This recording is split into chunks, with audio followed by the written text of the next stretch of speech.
శుభం వ్యాధి శ్రీ గురుభ్యో నమః. ధనుర్రాశి వారికి ఏప్రిల్ 15వ తారీఖు నుండి 30వ తారీఖు వరకు ఏ విధంగా ఉందనే విషయాన్ని మనం ఇప్పుడు విశేషంగా తెలుసుకోవడం ప్రయత్నం చేద్దాం. ధనుర్రాశికి చతుర్థ స్థానంలో చతుర్గ్రహ కోటి కనబడుతుంది. పంచములో రవి యొక్క అనుగ్రహం కనబడుతుంది. షష్ఠస్థానంలో బృహస్పతి, అలాగే అష్టములో కుజుడు యొక్క ఇబ్బంది కూడా మనకు కనబడుతుంది. దోషం కూడా కనిపిస్తోంది. అలాగే రాజ్యంలో కేతు యొక్క ప్రభావం కనిపిస్తోంది.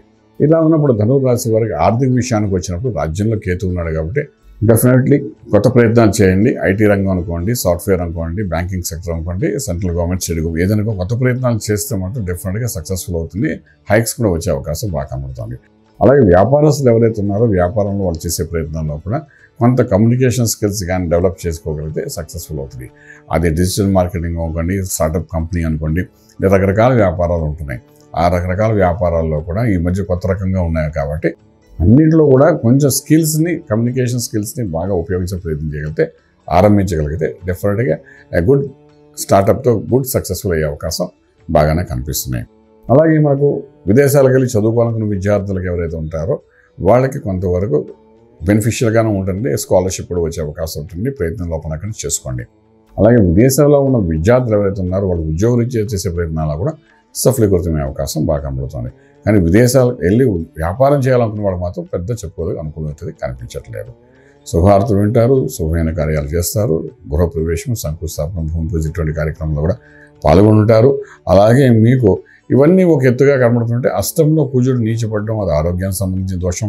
చతుర్థంలో ఉన్న 4 గ్రహాల కూటమి అన్నది అర్ధాశ విషయం. మీ చతుర్థంలో అటువంటి ఉన్నప్పుడు మీ తల్లి గారి యొక్క స్థానంలో ఇవన్నీ కనబడుతున్నాయి కాబట్టి కొన్ని దోషాలు ఉన్నాయి.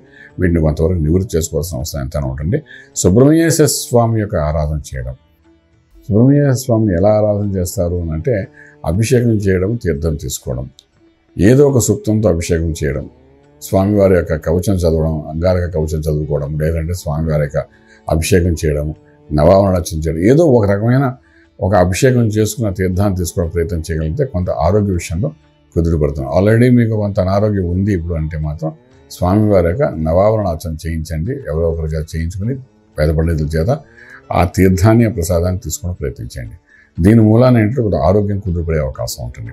ఎందుకంటే ఆరోగ్యం మీద బాగా చూపిస్తుందని చెప్పడానికి అవకాశం ఉంది కాబట్టి అటువంటివన్నీ చేయొచ్చు. అలాగే రియల్ ఎస్టేట్, కన్స్ట్రక్షన్ కాదు, కోచింగ్ సెంటర్స్, ట్యూటోరియల్స్ రన్ చేసేవాళ్ళు, అలాగే రాజకీయ రంగంలో ఉండేవాళ్ళు కూడాను, రాజకీయమే ఒక వ్యాపారం అనుకుని ముందుకు తీసుకెళ్లేవాళ్ళు ఎవరైతే ఉన్నారో వాళ్ళకి కొన్ని బెనిఫిట్స్ వచ్చే అవకాశం ఉంది.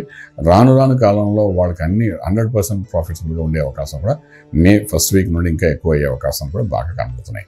ఇదేపటికి అష్టంలో కుజుడికి ఇటువంటి మంత్రసాధన చేసుకోవడం, అభిషేకం చేసుకోవడం ఎంత అవసరమో అలా చేసుకుంటూ కలిగితే ఆరోగ్యమే మహాభాగ్యం అన్నారు. ఆరోగ్యం ఉంటే ఏదైనా చేయగలుగుతాం. సో అటువంటి చేసుకుంటూ ముందుకెళ్ళండి.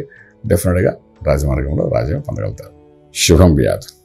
పూర్తి వివరాలకు సంప్రదించండి శ్రీ వేదమాత గాయత్రి జ్యోతిష్యాలయం, బ్రహ్మశ్రీ మంతా సూర్యనారాయణ శర్మ గారు, Srinilayam, first floor, 101, Sai Vaibhav layout, Chitrapuri colony పక్కన, కాజాగూడ, హైదరాబాద్ 500008. సంప్రదించవలసిన ఫోన్ నంబర్ 8855559147, 8855559148, 9849996644.